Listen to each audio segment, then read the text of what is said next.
Almost universally, ancient texts and spiritual traditions suggest that everything in our world is connected in ways perhaps that we're only beginning to understand. This field of energy, this subtle field of energy, is in fact described by Western scientists as a net or a web that creates what they call the underlying fabric of all creation. This field of energy has been here from the very beginning. It is an intelligent field, an intelligence that responds deeply to human emotion. We must feel the feeling as if the prayer has already been answered. And in that feeling, we are speaking to the forces of creation, allowing the world to respond to us, allowing this field, the quantum hologram, the mind of God, to respond to us with what it is that we are feeling within our hearts.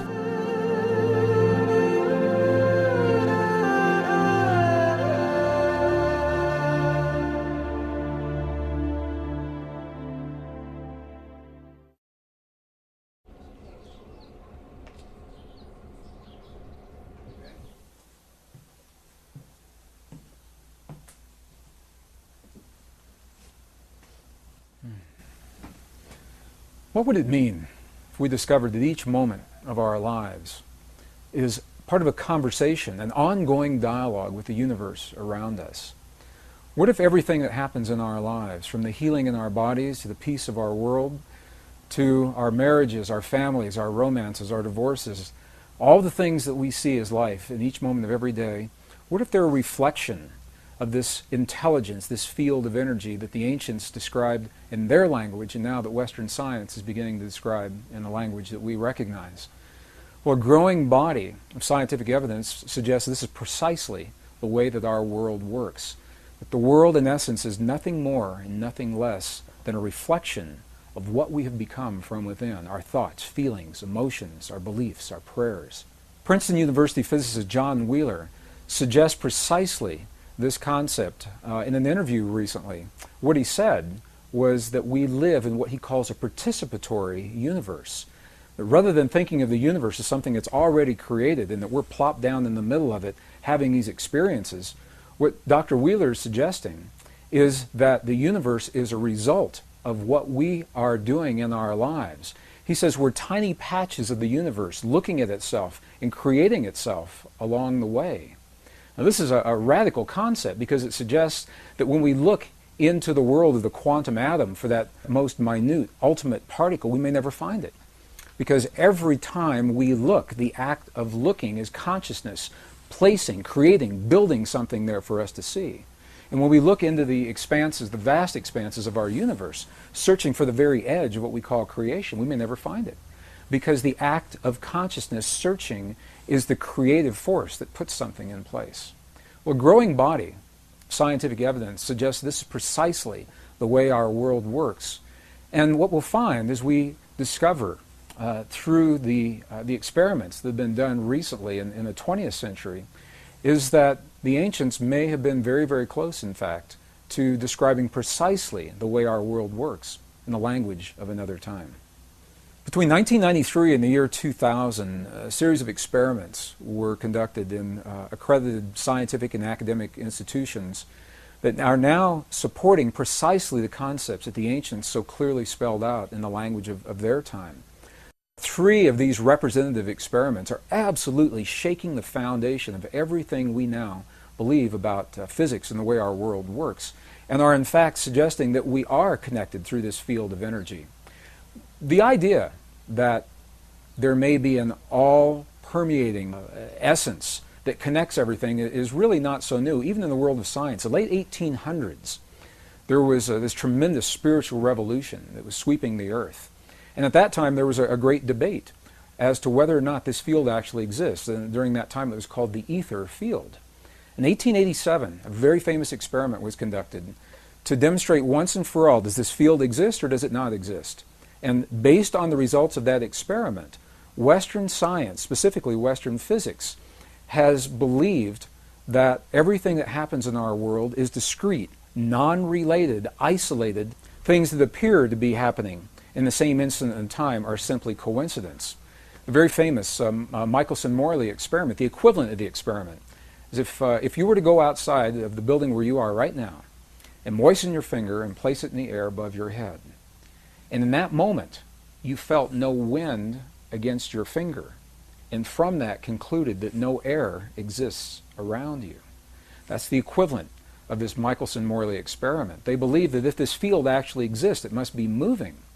And when they tested for movement, they found none, and from that concluded that the field doesn't exist. From 1887 until the early 1990s, all of Western science was based on the principle that what happens in one place has absolutely no effect on what happens somewhere else. And now we know that this is absolutely not true. So I'd like to share with you 3 experiments that are absolutely shaking the foundation of Western physics. The first was conducted by a Russian physicist, Vladimir Poponin, in the early 1990s. He came to the United States to finish this series of experiments. And what Poponin did was he wanted to investigate the relationship between human DNA and the stuff our world is made out of, little packets of energy that we call photons, little particles of light, if you want to think of them that way. So the experiment consisted of taking a tube, a glass tube, drawing all the air out of this tube, creating what today we call a vacuum, implying that there's nothing left in this tube. However, we know that there's still something left, these little particles of light. So Poponin measured the particles to see how they were distributed. Did they fly all over the place inside the tube, or were they all accumulated at the bottom, or what happened with them? And the results of this part of the experiment were not surprising, because the little particles of light, the photons, were completely random, and this is what they expected. The next part of the experiment is where this gets really, really interesting, because they placed some human DNA into this tube. And the human DNA, when they remeasured the photons, the human DNA had caused the photons to form an alignment. The DNA was having a direct effect on the stuff our world is made of. Now, this is precisely what ancient spiritual traditions have always said. That something within us has an effect in the world around us. And Poponin's experiment, for the first time in recent times, is actually verifying this under laboratory conditions. And the next piece of the experiment is even more interesting, because what they found was that when the DNA was removed from the tube, we would expect that they would all go back randomly distributed just the way they were before. And this is not what happened. What happened was, even though the DNA was no longer in the tube, the photons remained aligned as if the DNA were still there. And the question is, why? What is it that causes this effect? There's nothing in Western physics that accounts for why those photons should remain in the position that they were in when the DNA that caused them to become aligned is now removed from the tube. This experiment is called the phantom DNA experiment because the effects last whether the DNA is there or not. And what it tells us is, number one, is that DNA is communicating, human DNA is communicating with the stuff our world is made of, the packets of energy that underlie all of matter. It's communicating through a field that has previously been unrecognized. The scientists call it a new field. My sense is it's probably been there all along, and we simply didn't recognize it. So we'll call this a previously unrecognized form of energy. The second experiment is a fascinating experiment. It's a military experiment. And what they did, in essence, was they took some human DNA, some scrapings from the tissue of inside the mouth of a donor or volunteer, and they placed this DNA in a device that could measure its effects in one room of a building, while the donor that the DNA came from is in another room in the same building. So living DNA from one person, the DNA is in one place, the volunteer is in another place. And what they did was they subjected the volunteer to what they called emotional stimulation that would elicit genuine responses of emotion, of joy or sadness or fear or anger or rage in one part of the building, and they were measuring the DNA to see if the DNA would affect to the donor's emotions. Now, why would it? In Western physics today, there's absolutely nothing that suggests that that DNA is still linked to the donor, on the one hand. And on the other hand, as they conducted these experiments, what they found was just the opposite. What they found was that when the donor was having his emotional peaks and valleys in one room, the DNA was having its emotional peaks and valleys in another room at exactly the same time. And we hear about experiments like this, we think of an energy that's being transmitted from point A to point B. And if the energy comes from one place and has to get somewhere else, you would expect that there would be a lag time, a little bit of time between when the emotion is created and when the DNA is responding. That's not what happened. What happened in these experiments, and this is very, very key to where we're going as we begin talking about the power of prayer. What happened in these experiments is that the effects were simultaneous. They were instantaneous. The instant that the donor was having his emotion, the DNA was already affected as if there were no transition time between the two. Well, these experiments were first conducted within rooms that were separated by distances of maybe 50 feet. Later experiments, however, were conducted where the DNA and the donor were separated by hundreds of miles. I had the opportunity to meet the designer of one of these experiments, Dr. Cleve Baxter, and he shared with me one of the experiments that he had designed where the donor was in Los Angeles, but the DNA was in Phoenix, Arizona, almost 400 miles apart. And the effects were precisely the same. Whether they're in the same building or separated by 400 miles, the effect is instantaneous. This opens the door to all kinds of possibilities as to how that DNA remained linked to the donor. What it says to us, once again, is that we're communicating with DNA through our emotions, and that whether the DNA is within our bodies or we're separated by distances of hundreds of miles, the effect is the same. We call this a non-local energy. It means it's everywhere all the time because the energy doesn't have to travel from point A to point B. So the third experiment was conducted again in the early 1990s by the Institute of Heart Math, a pioneering research organization based in Northern California that are exploring the human heart is much more than simply as a pump that moves blood through our bodies. And although our hearts do precisely that, it may be the least of what our hearts do. They're discovering that our hearts are the strongest magnetic field in our bodies, and the electromagnetic field that is produced by our hearts has an effect that extends well beyond our bodies. The Heart Math Institute had earlier discovered that around every human heart there is a field of energy shaped like a tube. It's called a tube torus and extends between 5 and 8 feet beyond the human heart.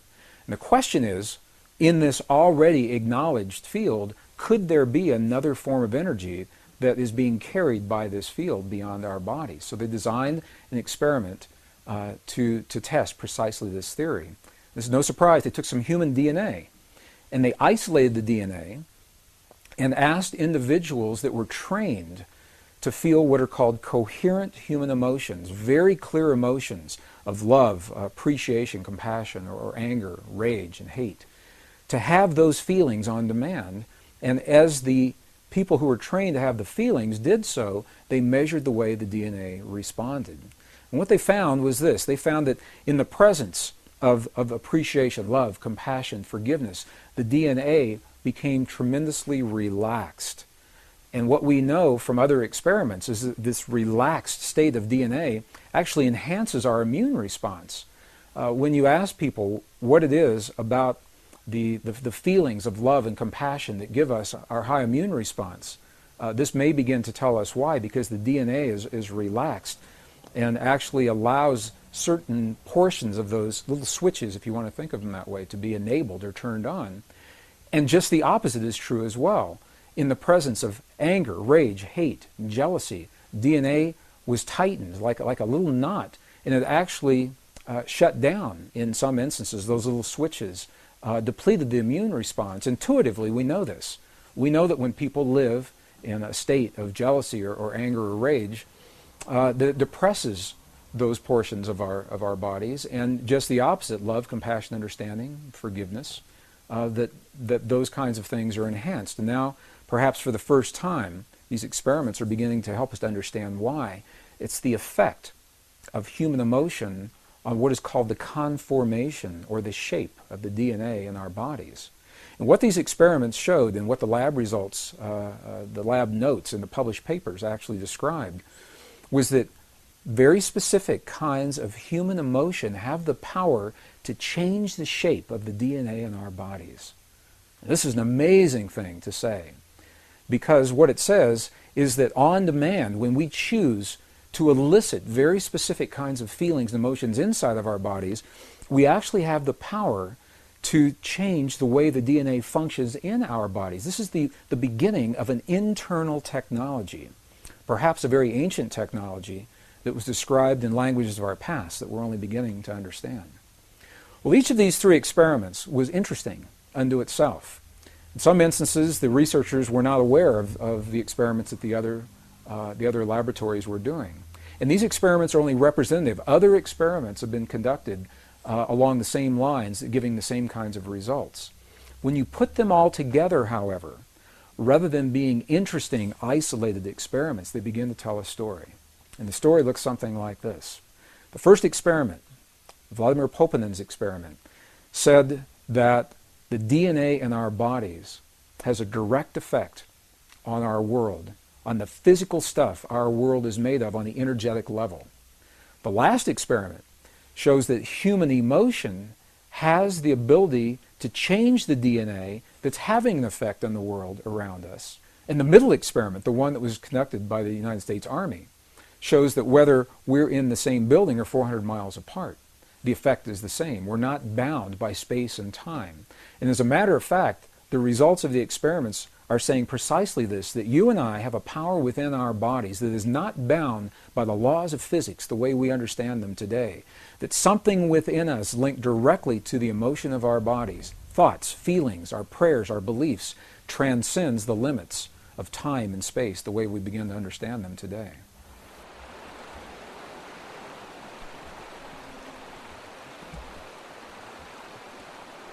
Ancient traditions describe this in the language of their time. Not only do they say that we are connected to the world around us, just the way Western science is now discovering, they invite us one step further, and they say, here's how you apply it in your life.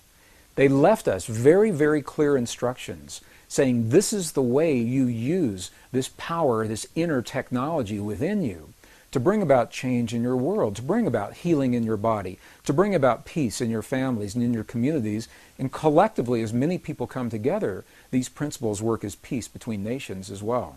And I'll share with you some of the studies that were done that describe precisely how this begins to work. One of the questions that I'm often asked with regard to this material is if these relationships exist, if they truly exist, why don't we know about them today? Why doesn't Western science understand these principles? Why are we just now discovering them? Well, the answer to that question begins in our understanding that the way we view our world today, our knowledge, is part of a lineage of wisdom that links us with our past. And we know that that link, the link that ties us with those who have come before us, has been broken at least 2 times in recorded history. Twice in recorded history, something happened, an event occurred, and we lost information. And in some instances, it's information pertaining precisely to what we're doing right now. The first one of those breaks was with the burning of the Great Library of Alexandria in the 4th century. While we don't know precisely what was in that library, what we do know is that Roman historians had cataloged volumes and volumes of information. Scrolls is the way the material was written at that time. The Roman historian Callimachos, for example, cataloged over 536,000 scrolls in the Great Library of Alexandria before it was burned, and many of them were very ancient in that time, in the 4th century. And we know that the scrolls contain some of the most ancient documents of the Hebraic, ancient Hebrew traditions, of the Egyptian astronomical traditions, medical traditions, much of the wisdom that had been passed down from thousands of years earlier, describing our relationship to our world, to one another, and perhaps to something even greater. When that library burned, we know we lost tremendous amounts of information then. And the second time was with the edits of the Western biblical texts, the biblical traditions in the 4th century as well, in the year 325 A.D. It was during this time in the early Christian traditions when the Emperor Constantine pulled together a council. And at that time there was no biblical text, nice, neat, compiled text the way we see it today. It was a loose assemblage. Many of the texts were redundant. Some of them were poorly written. And very few people were able to access this material. And Constantine, in an effort to make it more accessible to a broad general audience, pulled together a council within the church and said, "Council, make me some recommendations. What should we leave in? What should we take out? How should we arrange this material?" And the result of that was what we call today our Western biblical text, biblical tradition. We know that at least 20 books were completely removed, and another 20 to 25 were tremendously edited, and the remaining texts were condensed and rearranged into what we see today as our biblical text. So as good as our Bible is today, the best biblical scholars will openly and freely admit that it is incomplete. And we know this because we're finding these documents in places like the Dead Sea Scrolls Library. This is why they were so controversial. When we found the Dead Sea Scrolls for the first time, we were able to see many of these books in their original form. Some of them hadn't been seen for 1,700 years. And interestingly, many of the books that were edited or taken out completely are precisely the documents that describe our relationship to the universe and the creation around us through the power of human emotion.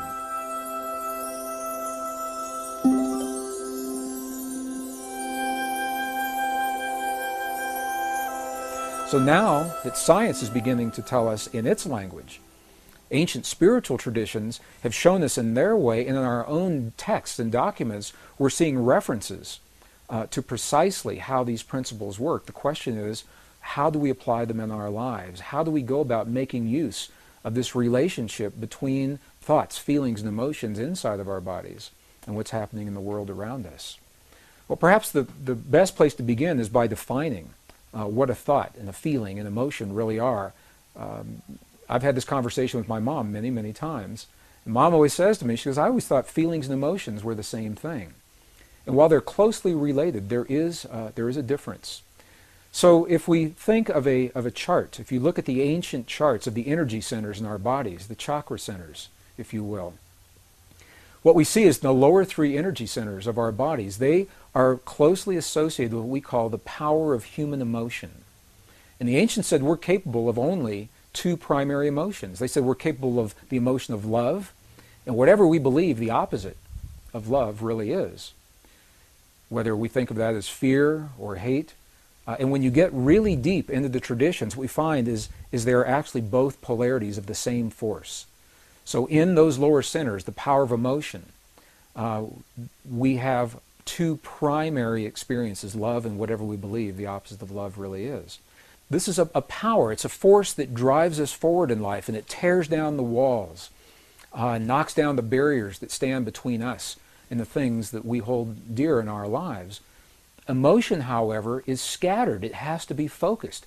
You can think of it as a power. If you know people who live strictly in their emotions, you know that sometimes their lives can be a little chaotic. Well, the emotions need to be focused, and this is where the power of thought or logic come in, and it's associated with the upper energy centers of the body. Thought is what gives focus or direction to the emotions. In other words, we have a thought about something. We have a thought about a cloudy day outside.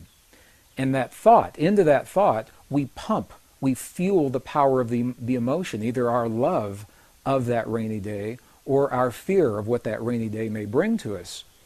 And by doing so, when we marry the power of emotion with the direction of the thought, by virtue of that, we create a feeling.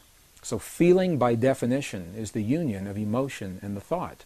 And the one energy center, interestingly enough, that is not accounted for in all the other systems, that remains unused in these ancient systems, is the heart center, and this is the one that is dedicated to the power of feeling. We feel in our hearts. So the feeling that we have in our hearts is the language that speaks to the field that Western science is now beginning to understand through their experiments. It's the power of human feeling that is the language that opens the door to the possibilities of what we create in our world.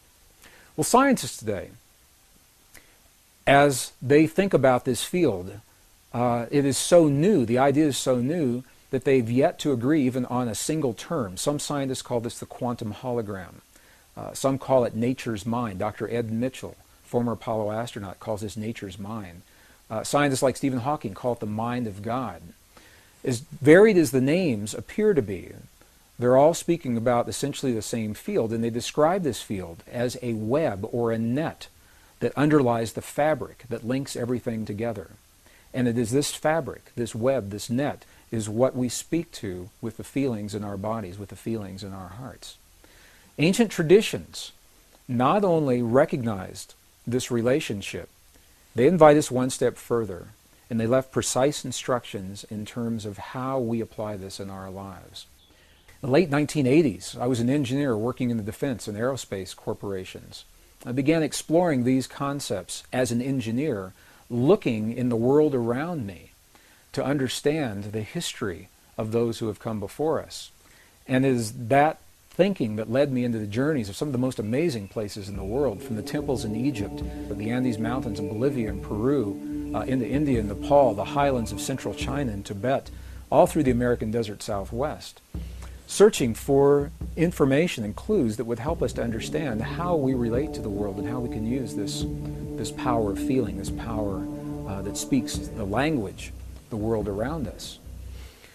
So as an engineer, when I began studying the principles of those who have come before us, the information that they left so that we could understand our relationship to the world around us and this ancient technology that today we call prayer, my thinking was that this kind of information would be best preserved in places that have been least disturbed by Western civilization. And this thinking led me into a journey, first time in 1998, into the highlands of central China, into Tibet, where we had the opportunity to explore 12 monasteries and 2 nunneries, speaking through the translators to those who actually live these principles in their lives. And this is the value of going to a place like Tibet, a living culture.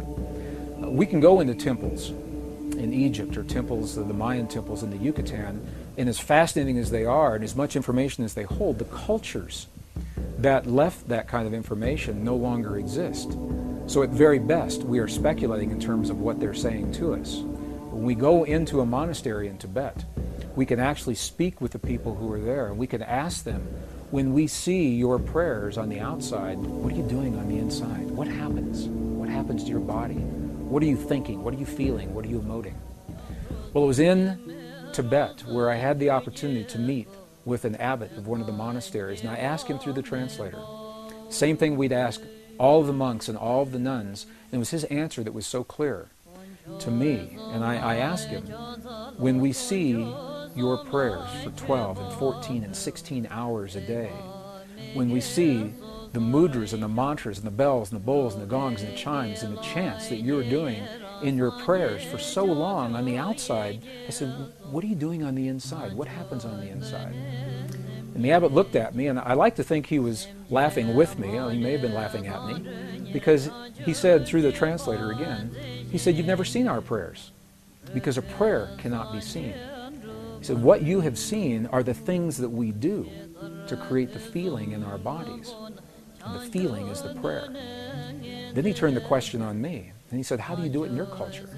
How do you do this in your culture? And I began to think about the way we think about prayer in our culture today, when we lost the texts that describe how the power of emotion and feeling are actually the language that connect us with the universe and the creation around us. We began to believe that words are simply the prayers. That if we say the right words, the right number of times, the right day of the year, the right time of day, that we've said the prayer. And as well-intentioned as those prayers may be, what we know is that there is a modality of prayer that carries us far beyond where simply offering the words will carry us.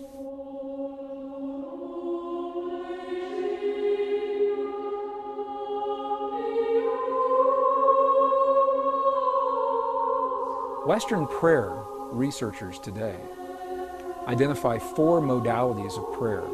They say when we pray in the West, we use one or some combination of these 4 modes of prayer. The first is an informal prayer that's called a colloquial prayer. I had a friend of mine that lived in the Bay Area in San Francisco that would say this informal prayer coming home from work every Friday on the interstate. Dear God, if you let me get to the Conoco station before my tank runs out of gas, I'll never let my tank get this low again. And that is an informal prayer to God.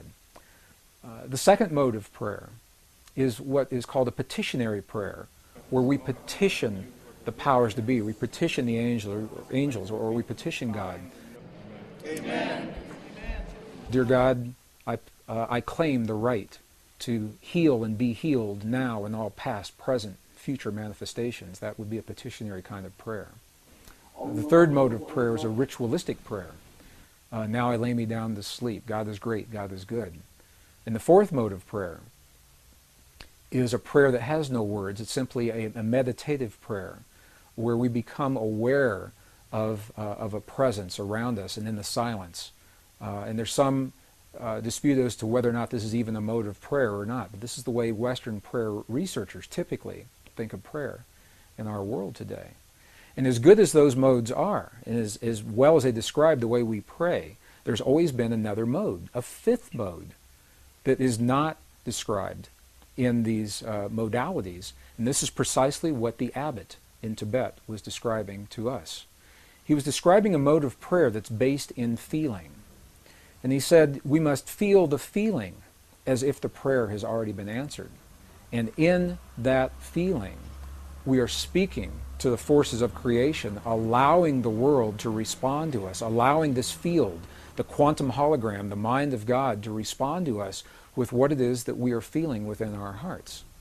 So, rather than praying and feeling powerless in a given situation, dear God, please let there be peace in the world, this mode of prayer invites us to feel as if we are participating in that peace, just as John Wheeler suggested, that we are part of all that we see. And as we feel the peace in our world or the healing in the bodies of our loved ones, we're actually empowering the field to mirror that back to us in a way that will bring those changes about in our lives and in our world. Well, this is precisely what the abbot was saying to us in the monastery in Tibet. In the early 1990s, I had the opportunity to see this mode of prayer, this feeling-based prayer, enacted in a real-time situation. And I'd like to share the story because it perhaps best describes what otherwise is a nebulous concept regarding precisely how feeling-based prayer works in our lives. During the 1990s, early 1990s, the desert Southwest was experiencing one of the worst droughts in history. And a Native American friend of mine invited me to join him one day in a place in the high deserts of northern New Mexico to share in a prayer of rain. He didn't have to ask me twice. I said, you bet, I'd love to participate and see what this prayer is all about. So we met at an agreed upon location, and we hiked through several 100,000 acres of beautiful high mountain desert sage until we came to a place that was so old.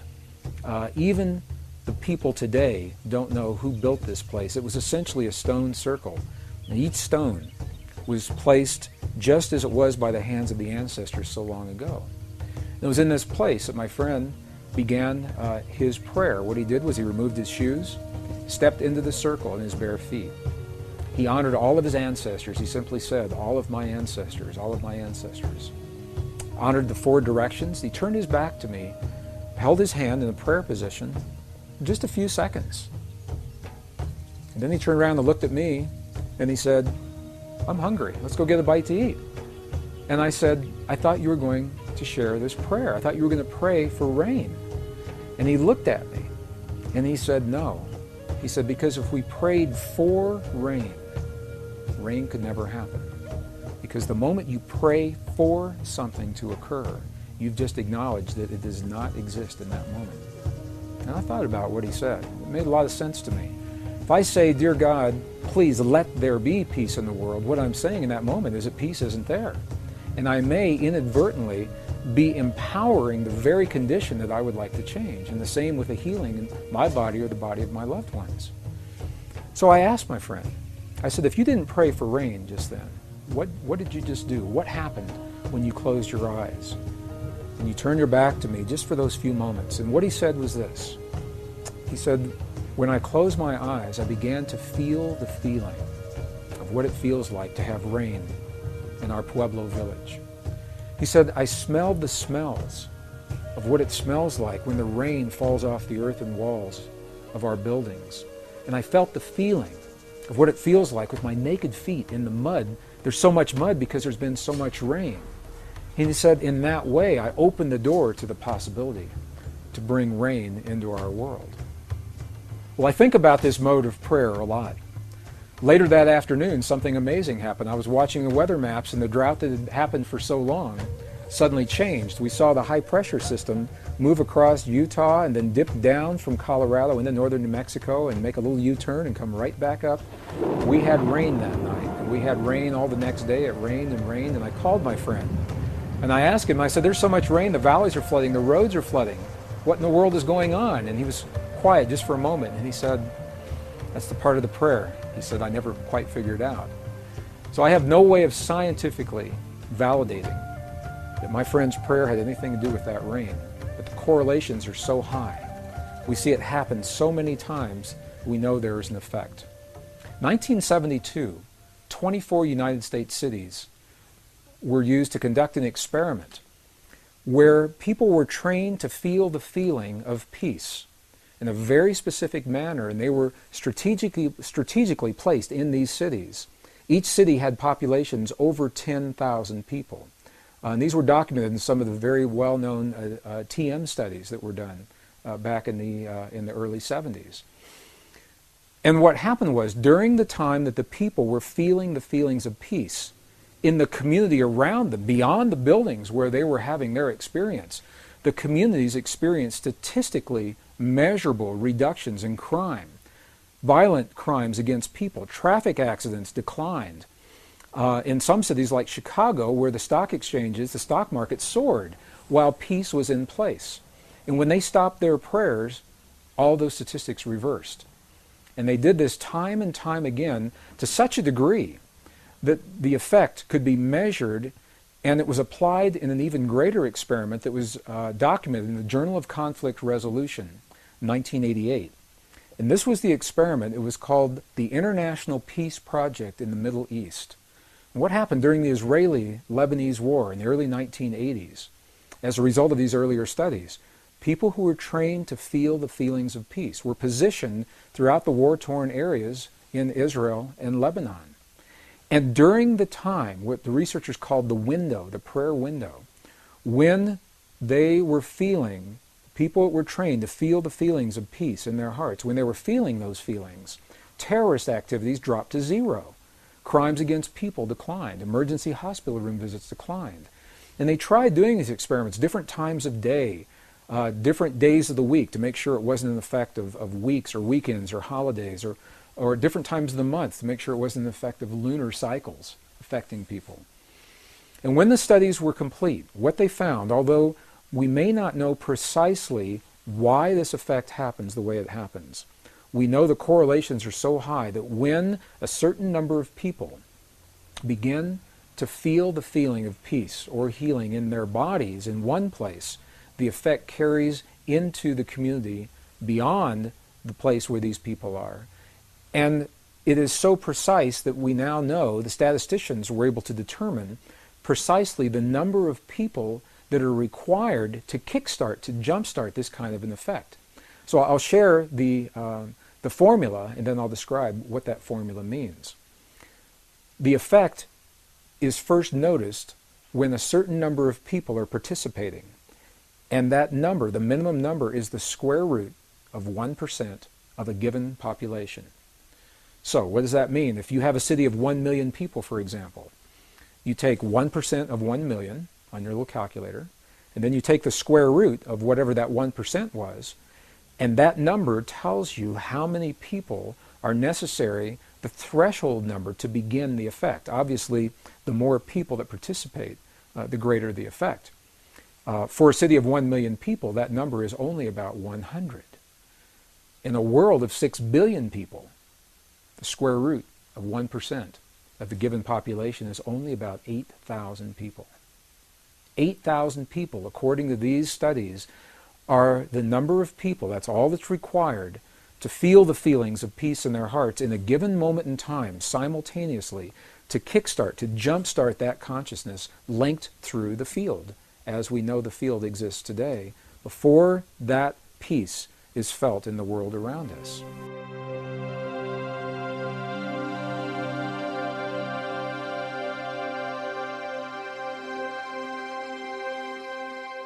So any discussion regarding this feeling-based prayer, this lost mode of prayer, sometimes seems a little more than academic until we can actually apply it in our lives or see it applied in our lives. It's in the late 1990s that I had the opportunity to do precisely that, when I saw the footage documenting the healing of a life-threatening condition within the body of a living woman using precisely the kinds of techniques that we're speaking about right now. For me, it was this kind of information that took this lost modality of prayer out of the realm of academics and into something that's very real that we can apply in our lives. I had the opportunity during that time to see some video footage of the healing of a 3-inch diameter bladder cancer inside the body of a woman who, by Western medical standards, had been diagnosed inoperable. She had gone, as a last resort, to a medicineless hospital in Beijing, China. It was in this medicineless hospital where they began simply by addressing the life-affirming ways that she could change how she was living her life. They taught her life-affirming ways to breathe and life-affirming ways to nourish her body, gentle movements to stimulate the energy centers in her body. And as she was doing these and strengthening her body, at one point it made sense to undergo a process. Now I'd like to share this. I'd like to describe it to you as a very potent example of how the feeling world inside of our bodies has a direct effect, in this case a very graphic effect, on the world beyond our bodies. So in the video documentation, the film shows a woman lying on in a hospital room. She's fully awake, she's fully conscious, she believes in the process that's about to happen. Before her, there is an ultrasound technician who is running an ultrasound wand over her lower abdomen that we can see on a split-screen television. And on the left-hand side of the screen, they do a snapshot, a freeze frame of an instant in time for reference, so we can see what her condition looked like in that instant in time. On the right-hand side of the screen, we are able to watch real time as 3 practitioners stand behind her, working with the energy in her body and with the feelings in their bodies. And what they do is they begin to chant a word that to them they've agreed upon, that reinforces the feeling within them that she's already healed. The chant essentially says, already healed, already done. And as they begin to have this feeling and to say these words among themselves, on the computer screen, on the television screen, we can watch in real time this cancerous tumor as it disappears in less than 3 minutes real time. It's not like time-lapse on a documentary where you see a rose unfold in 30 seconds in something that normally takes days. This literally happens in less than 3 minutes. Her body responded to the feelings of the practitioners who were trained to have the kinds of feelings that they were having. And all they were feeling was the feeling of what it feels like to be in the presence of a woman who is already healed, fully enabled, fully capacitated. They were not seeing her as a woman who was sick, and they weren't saying, bad cancer, you've got to go away. It's a very, very different way of thinking about things, and it's a very graphic example of precisely how this principle works. I had the opportunity to speak to the gentleman, Luke Chen, that actually created this film. And I asked him a question. I said, what if those 3 practitioners weren't there? I said, could this woman have done this? Could any of us do this on our own? And he smiled at me when I asked him the question. He said, Gregg, in all probability, she probably could have done it alone. However, there's something about us humans in that we seem to feel more empowered and stronger when we're supported by others in the things that we believe in and in the things that we choose to accomplish. So while she probably could have had this feeling and done it herself, having these 3 practitioners work with her was the threshold that it took for her body to respond. All they were doing was having the feeling as if she were already healed, and in less than 3 minutes her body responded. What Western physics now is beginning to tell us is that the same energy, the same field that led to the healing in this woman's body also leads to peace between nations. It's the same thing, different scale, same principle. And I've been involved in experiments where hundreds of thousands of people joined together through the World Wide Web. We were coordinated on the internet at a given hour of time, a window of time, when we were trained to feel the feelings of peace in our bodies during that time. And when we did that, statistically, what happened in events around the world, there were wartime events. There were bombings, aerial bombings in Iraq that were scheduled, that were reversed during the window of time when this prayer was happening. Crimes against people declined. Emergency hospital room visits declined. There was a computer research project at Princeton University that was able to document the field of consciousness on a global level while these prayers were going on, and they saw a little glitch, a glyph on the screen indicating that consciousness was responding to hundreds of thousands of people feeling the feeling of peace in the moment that it was occurring. And what this tells us is that the field we're working with is a measurable field. You can pick it up with equipment. It can be measured on the computer screen. This was part of the research project at Princeton University that was called the Global Consciousness Project. So the field is real. It's out there. And it responds to us in ways now that we're only beginning to understand.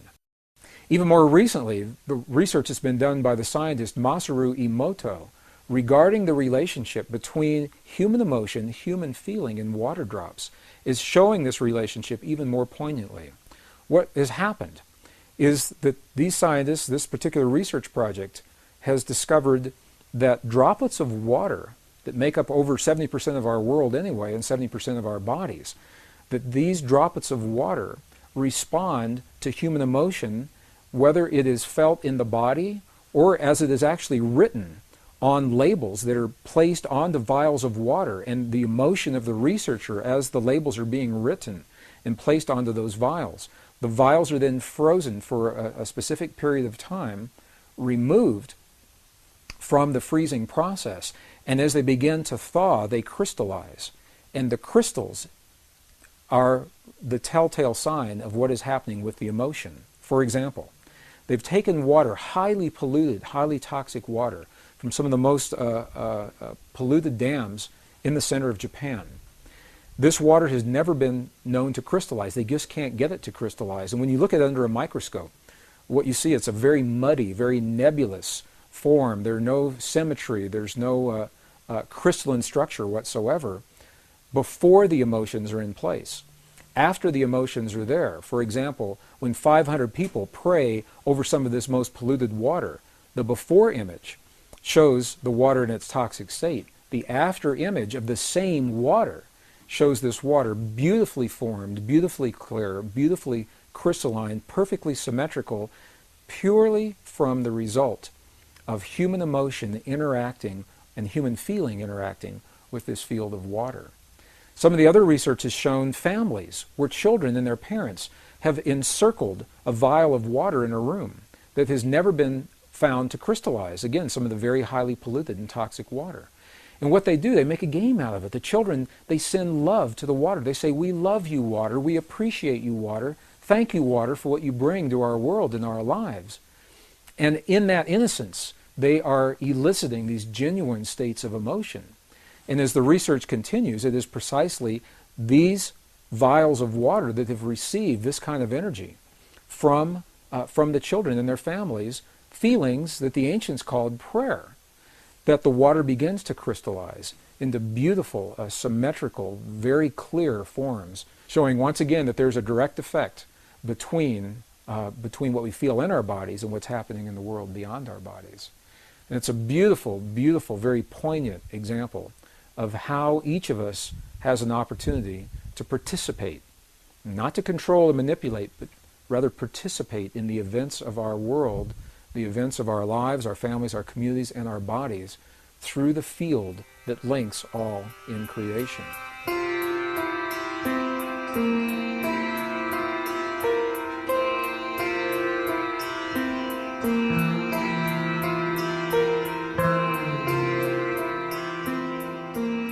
One of the powerful principles, most powerful principles regarding the way this field works is the fact that the field appears to be holographic in nature. The definition of a hologram is that it's a pattern no matter how finely divided the pattern is, the whole remains, even in the smallest portion.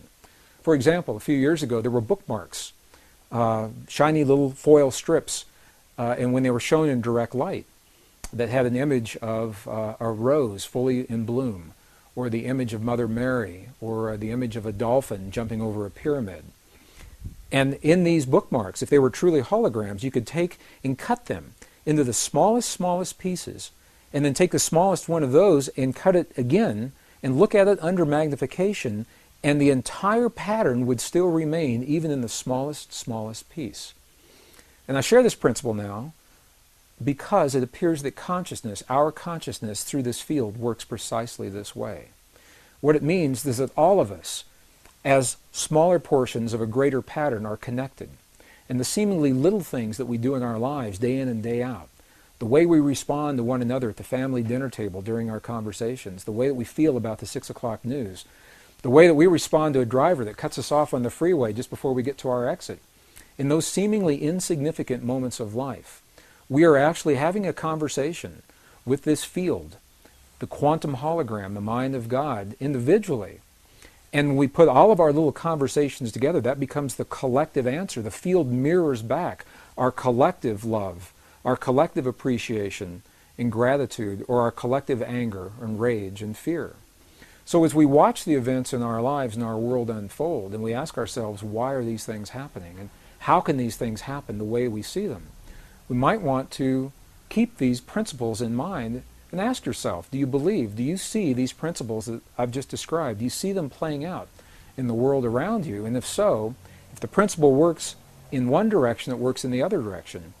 As we begin to feel the feelings of the things that we choose to experience in our lives and our world, by definition, the hologram must mirror those things back to us.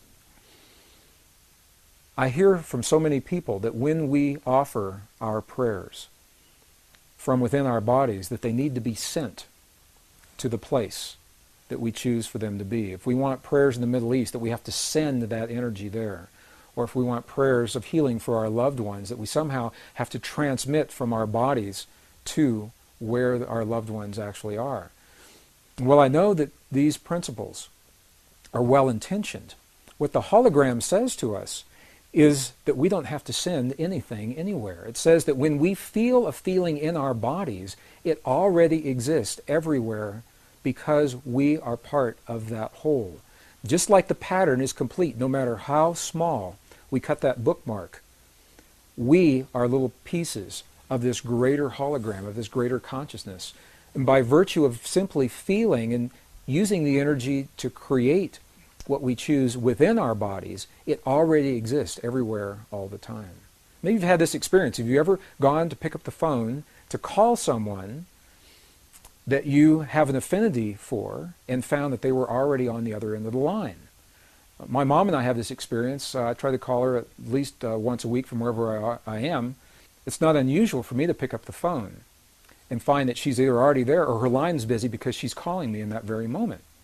So when that happens, what is it that's occurring? How does the information get from where I am to where she is so that we're having that simultaneous connection? And I know almost everyone has had this experience before. And the quantum hologram, perhaps, the holographic principle, this is the answer to this question. It's because when we feel something in one place, to some degree that feeling is already existing in every other place.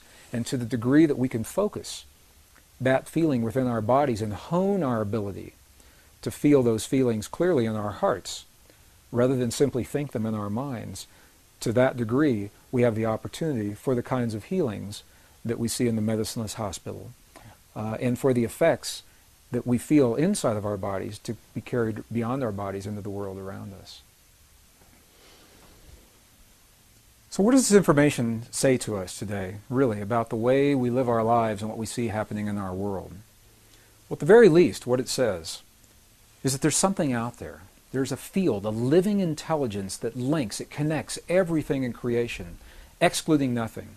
Whatever we see happening in our world, whatever we have happening in our bodies, we know by virtue of this principle that it's part of everything else. We know that we are linked to the field through what we call thought, feeling, and emotion, and specifically The feelings in our hearts are the language that speak to the field. It's the language that the field recognizes. The field may not recognize the mental processes of language when we say, "Dear God, please let there be peace in our world." However, the field definitely recognizes the language of the feeling when we feel the feeling in our hearts as if that peace is already there. These are the principles, some of the most subtle and the most empowering principles that were left to us by the ancients in the language of their time. Today, 400 years after the birth of Western science, we're only now beginning to understand precisely the same principles. So while we may not fully understand everything there is to know about this field, where it comes from, or why it's there, we do know enough to apply in our lives the principles that we've seen work under laboratory conditions that the ancients left for us as well. From my perspective, this is a very empowering body of information, because it takes the idea of prayer beyond any religious or spiritual tradition and makes it an inner technology that's open to everyone, regardless of our beliefs, or our lifestyles, or our bloodlines, or our heritage, or how or where we choose to live our lives. What it says to us in every moment of life, we're having a feeling. And by virtue of that feeling, we're communicating to the world around us. So rather than seeing a prayer as something that we do every once in a while, when we'd like to change our world, and then we stop the prayer and get up and walk away, perhaps we can redefine prayer as the way that we feel in our lives, and because we're always feeling in every moment in life, life becomes the prayer. Life becomes the living prayer. We can always have the feelings of peace in our hearts, whether we're driving down the freeway or studying in our classroom or going to the mall or the airport. To some degree, we can feel that feeling of peace. Life becomes the prayer. And as we look at the world around us and we see a world that so many people is changing so very, very fast, some people feel the world is absolutely out of control, feel powerless to do anything about it. These subtle principles remind us that we're part of all that we see, that the world around us is nothing more and nothing less than a reflection of what we have become from within. And in the language of those who have come before us, we're reminded that we must become the very things that we choose to experience in life. We must become the peace and the healing, the cooperation, the compassion, the love, the nurturing that we choose to experience in our lives. We must become those very things so that the field has something to mirror back to us. And in that way, we each are given the guidelines, hopefully, to help us to become better people. And as we become better people in that way, we build a better world.